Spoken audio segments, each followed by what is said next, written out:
Syederun Gubernur DKI Jakarta Anies Baswedan menyempatkan waktu untuk takziah ke Gedung Pakuan Bandung dan menemui Gubernur Jawa Barat. Anies yang datang bersama sang istri turut menyampaikan ucapan bela sungkawa atas nama pribadi, keluarga, dan warga Jakarta atas kepergian putra Ridwan Kamil Emeril Khan Mumtaz.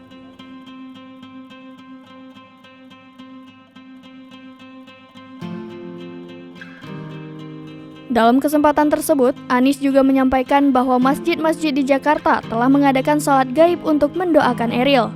Lebih lanjut, Anies pun mendoakan Eril semoga kepergiannya husnul khotimah dan ditinggikan derajat di sisi Allah Subhanahu wa Ta'ala.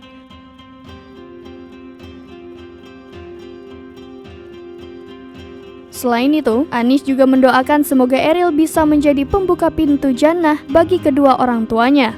Tak hanya itu, Anies juga mendoakan agar keluarga Ridwan Kamil dapat diberi kekuatan dan ketabahan atas kepergian Eril.